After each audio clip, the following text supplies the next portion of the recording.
Hello again, everyone, and welcome to a brand new edition of Zips Weekly with head football coach Joe Moorhead, brought to you all season long by Bryant Heating and Cooling.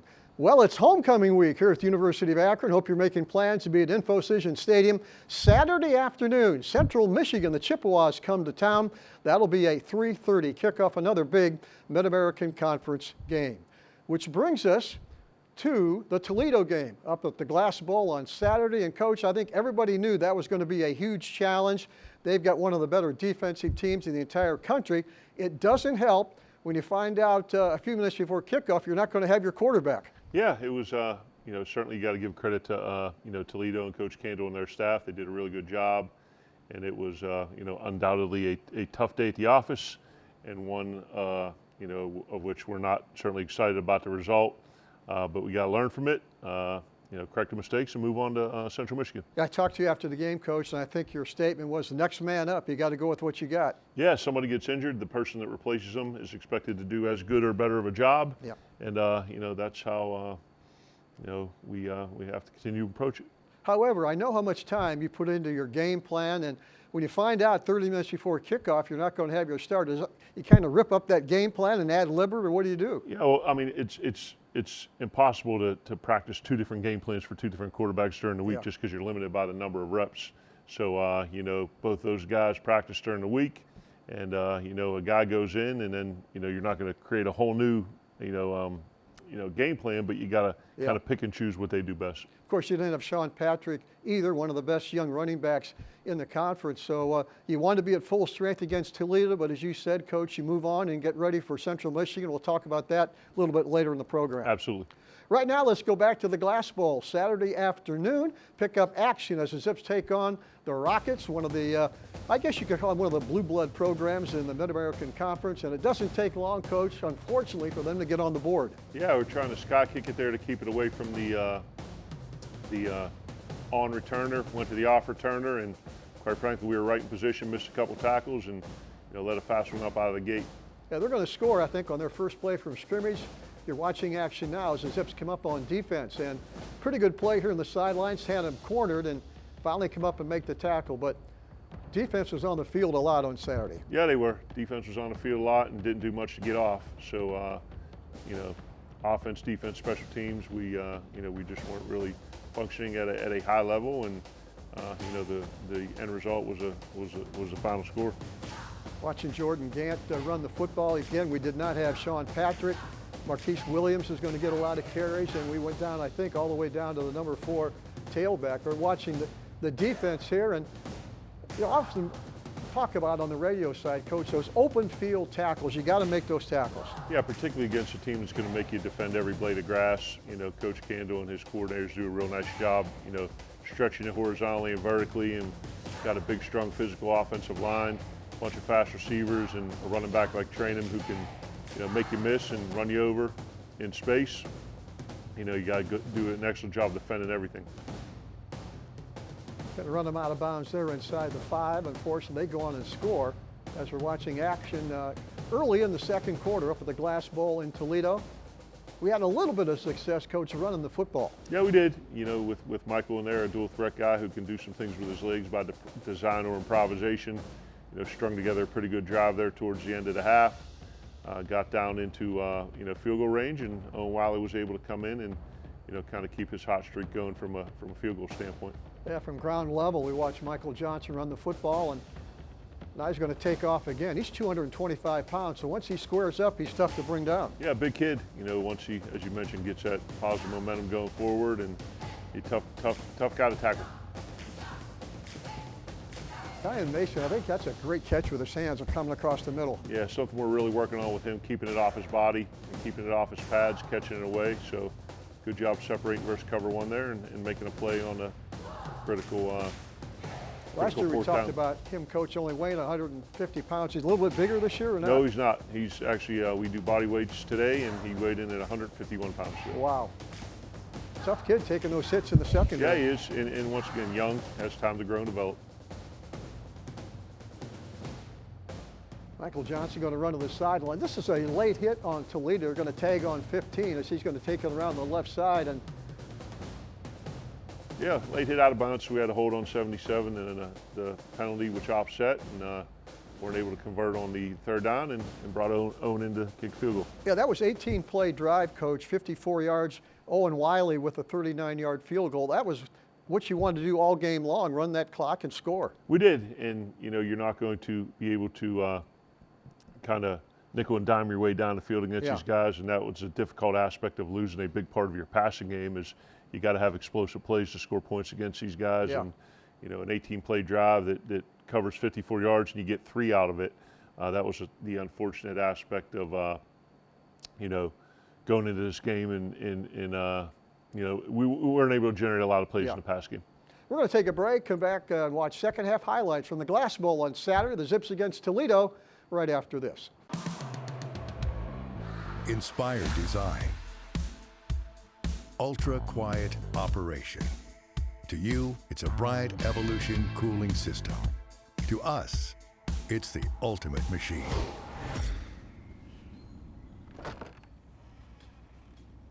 All set. For the dealer nearest you, visit Bryant.com. The amount of experience you can gain from the University of Akron can't be overstated, whether it's designing components, manufacturing parts, and then actually just going and testing and driving a race car. How many people get to say they do that in college, I've had amazing opportunities here at the University of Akron. I feel surrounded by love, by support. I know that I can be successful here, and that was always my goal. So I know that the people here are here to help me.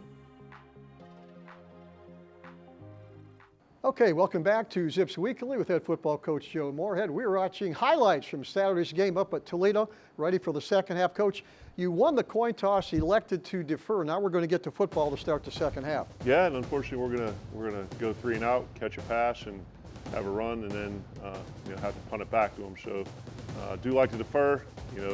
Plan is to get a 3 and out on defense, and then get double up your possessions. But we weren't able to generate anything with our first possession. Trying to run the football. Again, you found out we weren't going to have the quarterback. Now you come back at halftime. You kind of readjust again to come up with what you can do. Yeah, we go through what's on the call sheet and what was working in the first half, and it wasn't a ton of it, and kind of any other suggestions or things that we have in the menu, and work to get those going to see if we can execute. There were a couple plays in that first half, Coach, early, which I thought we could have hit on. There was a screen pass I think he set up beautifully. Just couldn't get him the ball, and I think Marcel Williams broke open on the sidelines. But yeah, those were open, just couldn't get him the ball. Yeah, it comes down to a game of execution. And I mean, what a lot of people don't know, because of this nonsensical APR penalty, that kids on this team are suffering the consequences that didn't have anything to do with it, that for the second year in a row, we lose an entire day of meetings and practice. So it's hard enough to perform well when you get a full complement of plays throughout the course of the week, but you take an entire day of meetings and practice and those reps away from a team and kids and expect them to execute at a high level on Saturdays. Yeah. I mean, I don't know how you function and do that, and you ask any other coach in the country, they'll tell you the same thing. But as I mentioned, like, these kids, 99% of them didn't have anything to do with the penalty, so they suffer the consequences, unfortunately. Yeah, those are things the average fan doesn't realize is going on during game week. Yeah, missing an entire day of practice and meetings during the week, yeah, it's tough to do. Watching highlights Saturday from the Glass Bowl up in Toledo. Zips trying to get something rolling here in the second half after an Owen Wiley field goal in the first half. We're going to see a lot of different Zips in the football game here in the second half, including a new quarterback we haven't seen much of. Yeah, that's one of the positive aspects about an incredibly negative situation and game and outcome, is you're able to get some kids in a game that normally wouldn't be in there, and wanted to get Braden some reps and get him some time, and I thought you saw a lot of positive things. Threw some really nice balls, was calm and composed, and we've talked for 2 years now how we think he's got a high ceiling and big upside, and I thought for a guy to come in there and operate against a really solid defense, that was a positive for Braden.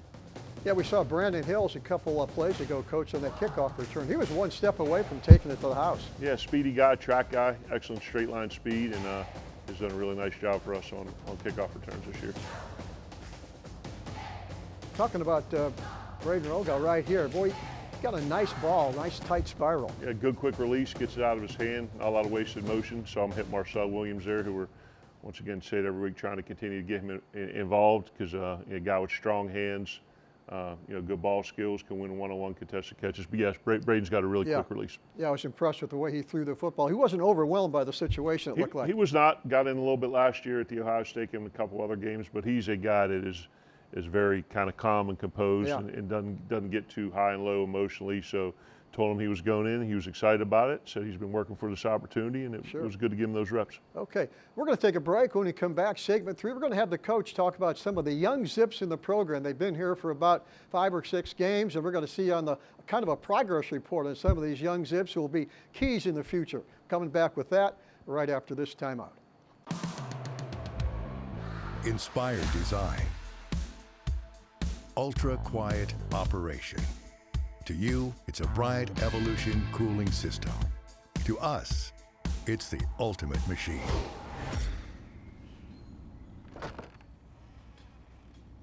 All set. For the dealer nearest you, visit Bryant.com. The amount of experience you can gain from the University of Akron can't be overstated, whether it's designing components, manufacturing parts, and then actually just going and testing and driving a race car. How many people get to say they do that in college, you know? I've had amazing opportunities here at the University of Akron. I feel surrounded by love, by support. I know that I can be successful here, and that was always my goal. So I know that the people here are here to help me. Well, we are just about halfway through the season, and progress report maybe for some of the young Zips in the program. Some of these young kids that are progressing are going to be a key to success, not only the rest of this season, but into the future. Let's mention some names, Coach, and get a little bit of a report on how they're coming along. We talked about the quarterback, Braden Rogow, 6'4", out of Tiffin, Columbian, 7 for 12 in passing against Toledo. And again, I don't think he was overwhelmed. He came in and I thought played pretty well. He did a really nice job, and another guy at that position, Sebastian Broughton, has done some nice things. Really athletic. I think another guy that's going to get some opportunities and can play a really good brand of football. So the young guys in that room it's really exciting. I would guess Sebastian's the type of quarterback that fits right into the things you like to do. Multi-dimensional quarterback. He can run. He can throw. He's elusive. Yeah, and he's not just a runner who can throw. He's a guy that can make all the throws, a little bit undersized, but really has a quick release, throws out of different arm slots in the pocket and on the move. And every rep that we get him in practice, whether it be good on good or with the scout team, he's improving on a daily basis. Will we see him later in the year, or probably? It depends situationally, but he's a guy that takes the backup reps for Michael Johnson and some of the quarterback run stuff. So, we'd like to get him some work as the year progresses. A wide receiver you mentioned early, Coach, a young kid from up at Perry High School on Lake Erie, Luke Savant. I think he's going to get some reps before it's over. Yes, sir. He's been in on some special teams, and a guy that might be one of our fastest straight line guys in terms of speed, strong hands. Doesn't say too much, but is a guy that makes plays, and once again, a kind of representative of what you get out of high school kids at this level, a developmental kid who didn't have many offers coming out, but a kid we're going to need to develop. Big kid out of West Mifflin, Pennsylvania, Jaden Brown Demery, 6'4", over 300 pounds. You've mentioned him a couple times off air, Coach. I think you like him. I do, and a young kid out of Pittsburgh. Rod Steele was his coach, a guy that we've known for a long time, and was recruited as an offensive and defensive lineman. We ended up taking him as a defensive lineman, but just a guy that really we have a tough time moving on the scout team. Can hold a point in the run game, does a great job, generating a pass rush, but the type of guy you look at, and a guy that looked like what we were playing against on Saturday. Exactly. Yeah. Another young guy from Western Pennsylvania. How about Van Cavel, 6'5", 270 out of Coriopolis? Yeah, originally took him as a defensive end, kind of played quarterback and tight end, a bunch of different things in high school, but he may be eating himself closer to the ball. Getting close to 270, 275 at the latest weigh-in, so I'm not so sure he's not going to be a 3 technique, or maybe can end up being a dang offensive tackle. But once again, developmental kid, tall, long, a lot of growth potential, athletic on tape in high school, and a guy we're going to, like Luke, going to have to develop. The young guy we've already seen a lot of came on in the fall and really impressed some people. Marcus Boswell out of Austin, Texas, the Boz. Yeah, the Boz got to start with Gage being hurt, and I thought he did a really nice job in the UAB second half and in the entire Duquesne game. I think the speed and physicality of the game against a team like Toledo caught up with them a little bit on Saturday, made some plays, but I think that's a game that a lot of our younger guys who had an opportunity to play will use as an excellent learning experience. Yeah, you brought in two young linebackers. They're both about the same size, about 6 feet tall, about 220 pounds. Devin Reeves and Gavin James. Yeah, two kids that Coach Tibbs identified and recruited, and can really run sideline to sideline, physical, play behind their pads, excellent knockback tacklers, and guys who are giving us a really good look on scout team now and may end up contributing on special teams as the year progresses. Is that about the size linebacker you look for, Coach? 6 feet tall, or you like him a little bigger? Or? Well, I mean, ideally at the power 4 level, you're going to get those kind of players, but taller and longer, yeah. right? And when you go down to group of 5, something's got to give, and, yeah. and in those guys' case, it's a little bit of height and a little bit of length. So you turn on the film and they make a ton of plays. For that next step and that next level, they're just missing a little bit of the length. What about offensive lineman Kenneth McManus? He's a guy that's already played a lot, 6'2", 320 pounds out of Washington, D.C. Yeah, he's been playing a lot in the rotation at left guard with Amari Archer. Another guy I think that this past game with those interior defensive linemen kind of caught up to him a little bit. So he'll have to use this one as a learning experience against the type of player that are at the top level of this league, and then, all right, what do I got to do to be able to, be successful against someone of that caliber? Yeah, you brought in another big offensive lineman out of Kansas, Jonathan Gould, 6'5", 270. These offensive linemen, I'm sure it takes them a lot to get the strength to play at this level. Yeah, true developmental guy, and we knew that when we recruited him, that he was going to have the length. And once again, the thing that gives early on that they end up had the length, lacked kind of the size and the strength and kind of some of the functional mobility that you need. So he's in our developmental program.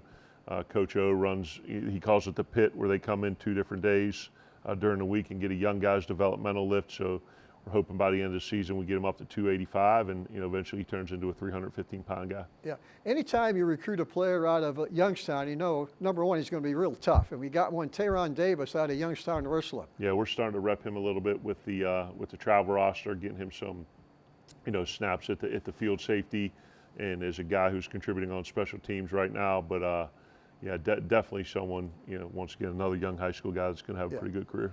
It's always tough to project what these guys are going to be like 2 or 3 years down the road, but it looks like on paper, Coach, you recruited a pretty good group. I think we did. When you combine, the portal guys and the JUCOs, and we're always going to be, not lose the developmental foundation of our recruiting philosophy. Yeah. That I think you have to continue, despite the need to and availability of portal players. I think you still have to bring a certain percentage of high school guys in every single year, and I think the ones that we found have ended up being pretty good players. Obviously, we can't talk about any names of players that have committed to Akron, but how would you summarize how recruiting is going right now? I mean, it'd have been nice if we were able to go on the road recruiting this past spring during the evaluation and contact period to actually see the kids in person, but unfortunately, budgetary restrictions prohibited us from doing that. So, right now we're working off a film and hearing from what we're seeing from the coaches, and kids were able to get on campus from visits. So we have some verbal commitments of guys for this class. We have a number of scholarships still to give, and like I said, it's difficult to make your evaluations when you can't go to schools and see them in person and things like that. But we'll keep plugging away. There you go. Hey, we're going to take a break. When we come back, we're going to talk about Central Michigan. The Chippewas coming off a big win over Eastern Michigan up at Mount Pleasant on Saturday. They'll be at Infocision Stadium for homecoming this Saturday at 3:30. We're going to come back and have a little scouting report on the Chippewas right after this. Inspired design. Ultra quiet operation. To you, it's a Bright Evolution cooling system. To us, it's the ultimate machine.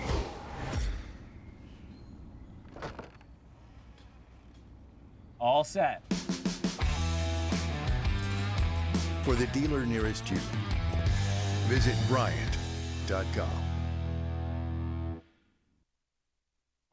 The amount of experience you can gain from the University of Akron can't be overstated, whether it's designing components, manufacturing parts, and then actually just going and testing and driving a race car. How many people get to say they do that in college, I've had amazing opportunities here at the University of Akron. I feel surrounded by love, by support. I know that I can be successful here, and that was always my goal. So I know that the people here are here to help me. Well, as we've mentioned a couple times, it is homecoming week here at the University of Akron. This means a big football game Saturday afternoon, kickoff 3:30.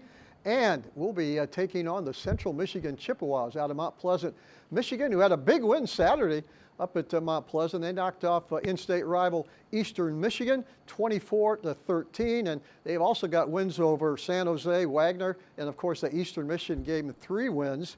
Losses have been to Pitt and Michigan, but they got a new coach, and he brought in that power running game. He has. Coach Drinkle's got a long and distinguished career in college football.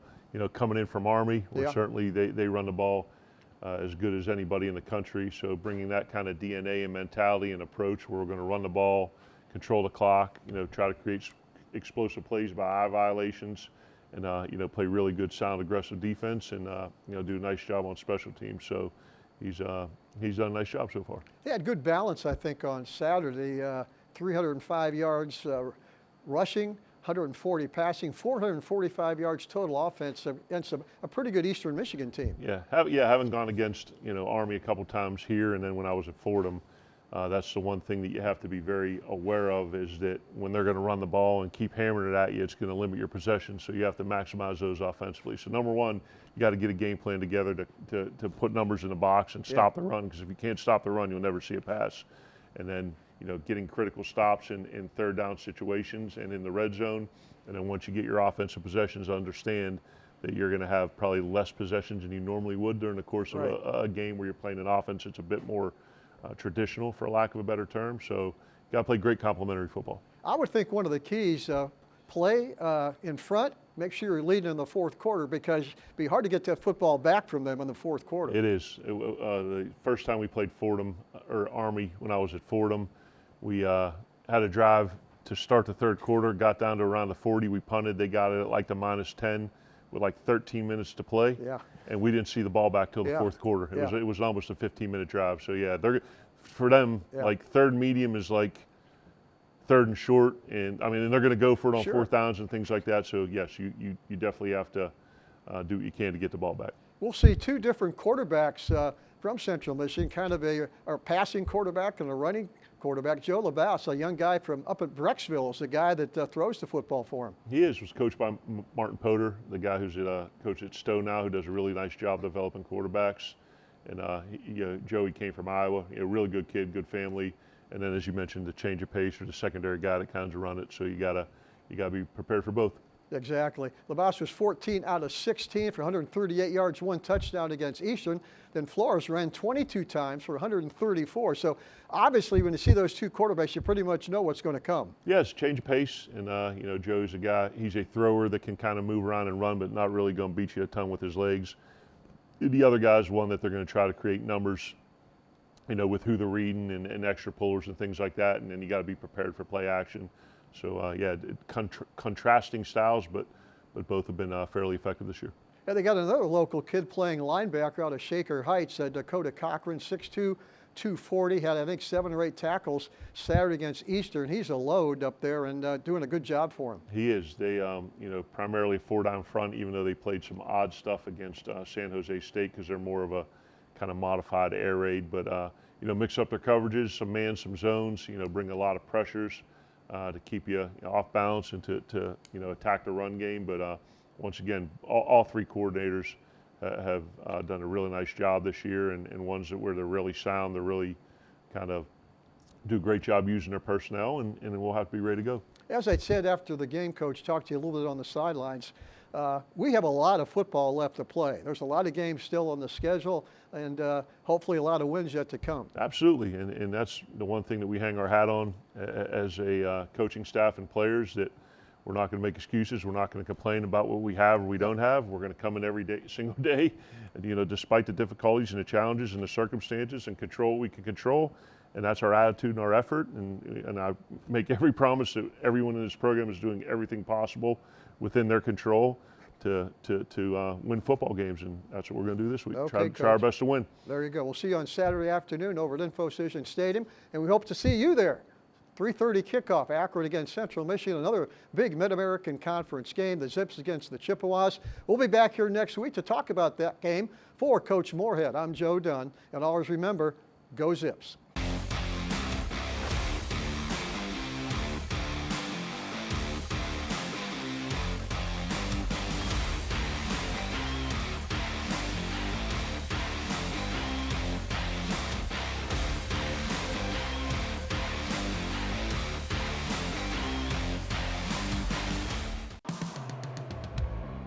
Inspired design. Ultra quiet operation. To you, it's a Bryant Evolution cooling system. To us, it's the ultimate machine.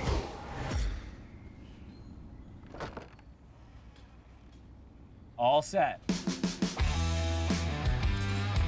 For the dealer nearest you, visit Bryant.com.